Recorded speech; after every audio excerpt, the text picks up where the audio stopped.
Hello, you wonderful people, and welcome to another episode of Not Too Comic Book. This being a show, we're talking about TV shows that are adaptations of comic books. For today's episode, I'm going to talk about the latest episode of Happy. There are quite a few things to break down in this episode. We do have Nick kind of getting back into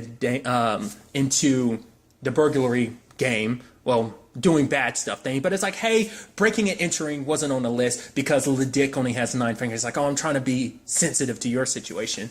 But I love it that he's like, okay, I'll give you $2,000. And Nick, Happy's like, come on, Nick, don't do it. He's like, $2,000 isn't worth my soul. And Happy's like, yay! $3,200 or something like that is worth my soul. And Happy's like, no!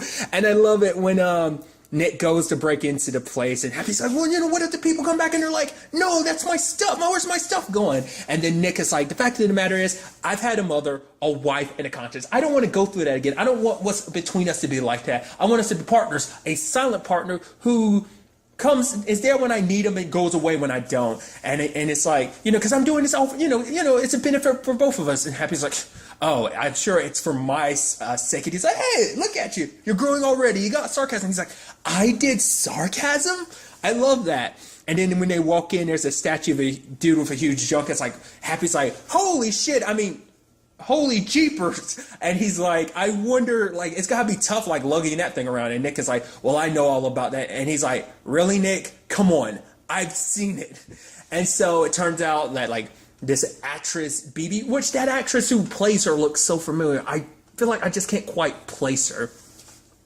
But what I love is that she actually can see Happy. There's actually very few people. Maybe it just shows the fact is that she hasn't 100% grown up, or maybe it's just the fact is of just she's in desperate need of an imaginary friend. Maybe that's what that's supposed to be. Because remember, Santa could see Happy last season, but that was more so because he didn't really grow up. He didn't believe in growing up. So maybe it's just representative of that with Bibi. Maybe, I don't know. That was kind of nice and interesting, the whole musical aspect. You even have Nick when he's dealing with the guards and stuff. They're kind of dancing to the music, even though it's one of those fourth wall breaking things. Because it's not like you could probably hear the music. Maybe you can. I don't know. And then he's zapping them, and they're all kicking their legs up in unison. And he's like, oh, shock the people to the left, kick their legs up. Shock the people to the right, they kick their legs up. I just love it being this musical number, and even at the end, him being like, yeah.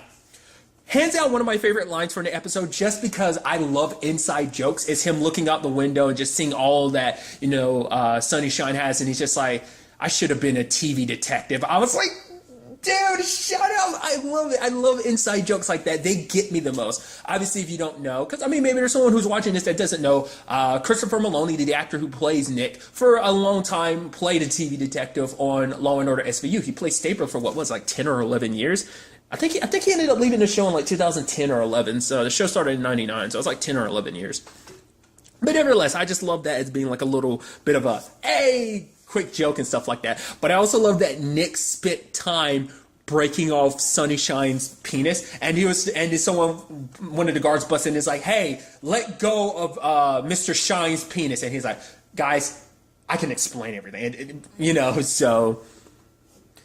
But there were some interesting things that I think is going to be affecting Happy going forward. The fact of the matter is, it's kind of because, Bibi talks about the fact is, for her, it's she's had different, she's been married multiple times. And the fact is, she's loved each one of them. And the fact is, she keeps each of the rings from those marriages to kind of show each has been a new chapter in her life. Because obviously, Happy's talking about the fact is, Haley grew up without him. She's growing without him. And now he's with Nick, but Nick's fine, but Nick's no Haley, and so for him, he misses her. But it's kind of hey, there's this, Nick is this new chapter in your life, and the fact is, there is no God, no meaning to all this stuff. All it comes down to is human connection. That's what the most of it is. And I thought that was such an interesting thing. I think we will see Happy going back to Bibi from time to time, maybe just because she can see him and that they click like that. I think that might be an element we see going forward with the show. I hope so, because I'd love to see more interactions between them and stuff like that. There's everything going on with Haley, which is really interesting. The fact is, at her school, she's kind of like, kids can be assholes. Holy crap, because that girl is like, oh, you got sin in your heart. That's why Santa took you. It's like, yo, that's some super messed up things to say. Like, she went through a traumatic event, and especially when like the priest or whatever was putting like the ash on her head, like she snapped and broke his thumb. Even him screaming out, you broke my fucking thumb or whatever.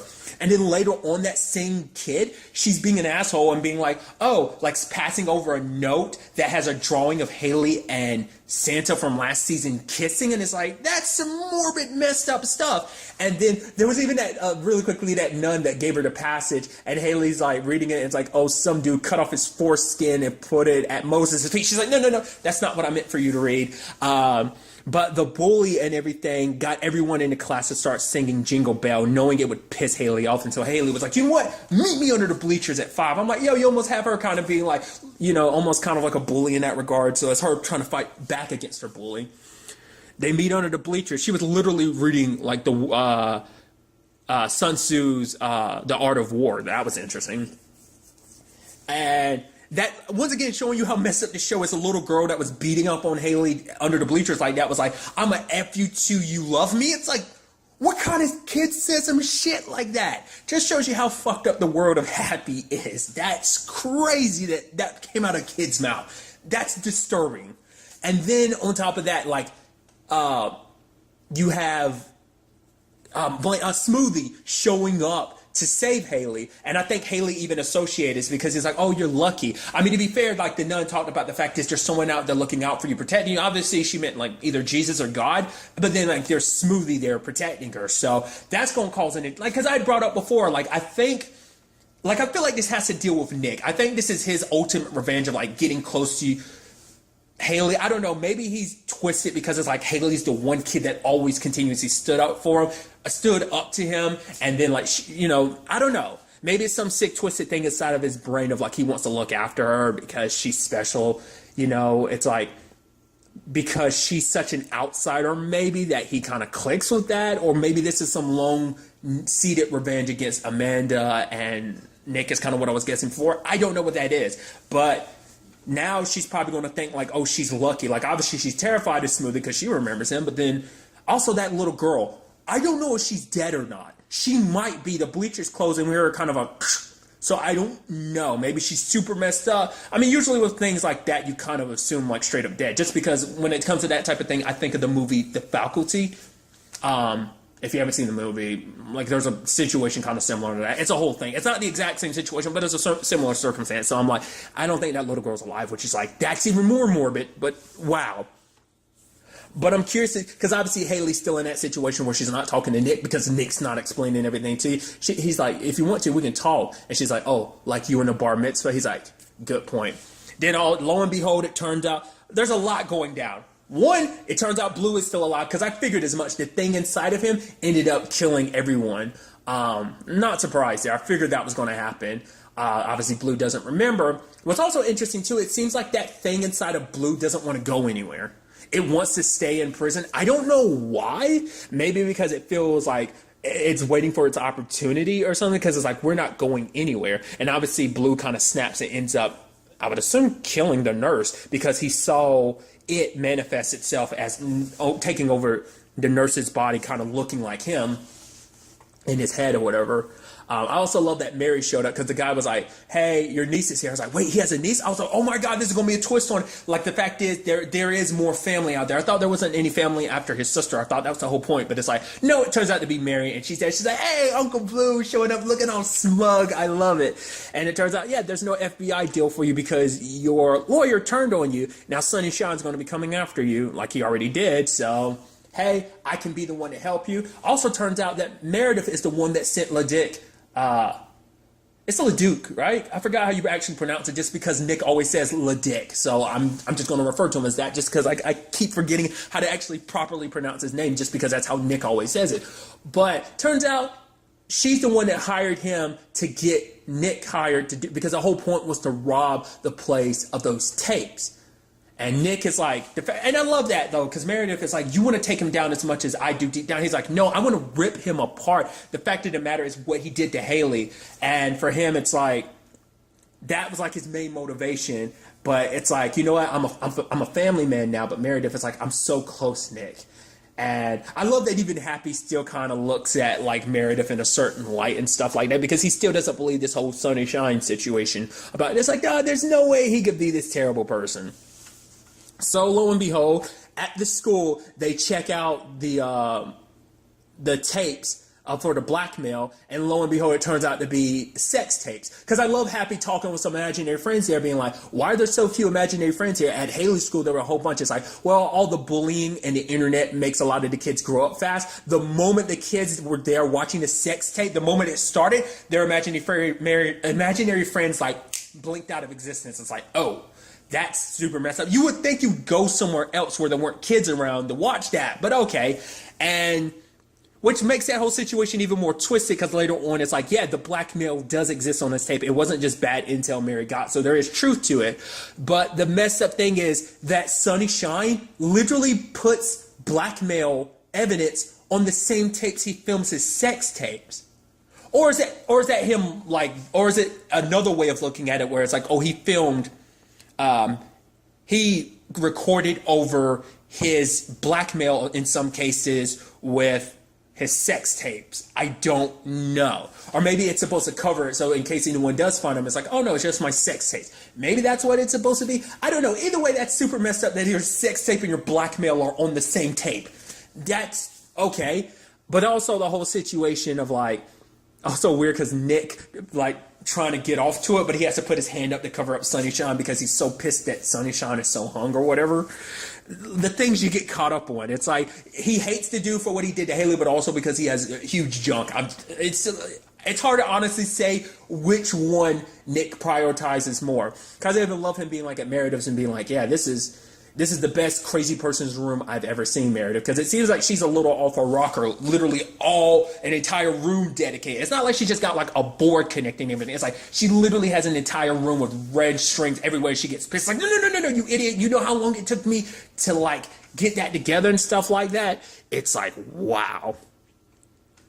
Also, getting back to Sunny Shine and Smoothie really quickly, the fact of the matter is that skinless dude got put inside a chocolate, and I love that like Sunny Shine's like critique was like, why don't you do milk chocolate instead?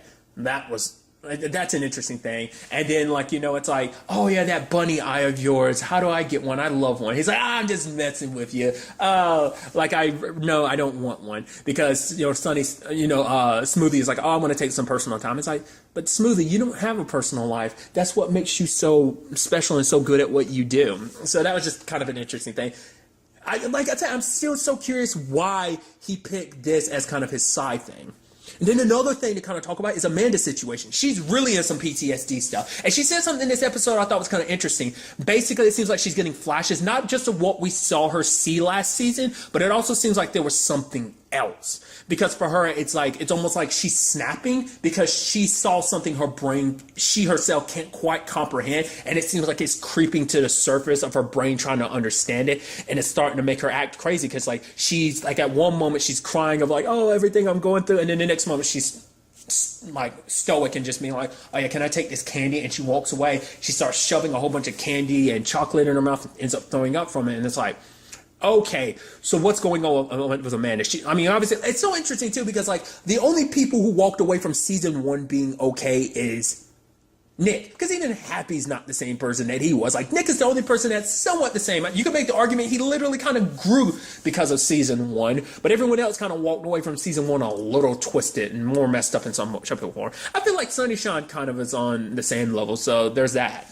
But when you think about like a Meredith, she's not 100% okay, but you know, she's become obsessed with trying to take down Sunny Shine, and you know, because of everything that went down to her mom. That was more so the Blue situation, but Sunny Shine's the one associated with all of this. He's got so many people under his thumb. He's kind of the reason why the city's kind of the way it is, like so many people under his pocket. Amanda and Haley obviously traumatized because of everything that happened last season, so it's interesting. Because going back to the Nick situation, like even in this episode when he was talking to Meredith, he's like, if we're going to do this, go after Sunny Shine and all that, it has to be Haley. Haley has to be first and top priority, which then he's immediately like, shit, I'm supposed to be picking her up. So that's definitely going to be interesting to kind of dive forward in all of this. What's also interesting too, because it seems like Sunshine is also making a program that he's meeting with some like network, person who owns a network or whatever. And it's kind of like he's trying to get it made. I guess it's all about furthering, the spread of Sunshine, and just the fact is trying to get more kids under his control and stuff like that. Because it's weird. I'm curious how we're ever going to deep dive into why Sunshine is the way he is. I mean, at least Santa, last season we got an understanding of why he is the way he is. I wonder if we're going to do the same thing with Smoothly or not. Like, it might just be a thing of, like, they are the way they are, who cares? Like, at least Santa, we got to know, like, oh, yeah, this stems from his dad being locked up in mental facilities, once again, not wanting to grow up. But I'm curious about Sunshine. Like, the fact is, he doesn't care about kids. What he does care about is the power and position. So I guess that's all that'll kind of get chalked up to it. It's like they're all a means to an end to him feeling important. Like, maybe something in his life made him feel like he was unimportant. But it's like, oh, I want to be the future. I want to be the thing that everyone turns to and relies on. I wonder, is he, like I said, any shape or form connected to this? Like, obviously, the more sinister side of this world, because obviously we have, like, demons and devils and stuff like that exist, like the one that's inside. Well, that thing is wasn't it like a Loa or something? Like, I'm confusing that with something else I was watching. Because it's like a death god or something that's inside of him, but it's still probably like a demon or something. But it's like, it's the only one we've really seen so far or gotten to know. So I'm wondering, are there going to be many more, or is it just this one? And what role is it going to play? Especially considering, once again, going back to what I was bringing up earlier, it wants Blue to stay in prison for whatever reason, and I'm not sure why. You would think it'd want to get freed and kind of cause as much havoc and carnage as possible, but maybe staying in there is allowing it to control Blue more and more, because the more and more Blue's in a position where it can take control, the more of him that gets slipped away and starts being devoured. So maybe it's waiting for all of Blue to disappear, and then it can completely inhabit his body. Maybe, maybe not. We'll have to wait and see. I'm very interested to see where all this takes us going forward into the next episode. But really, that's all I want to talk about. To the next time we meet, be happy, be safe, live life to the fullest, and enjoy it. Good day and goodbye.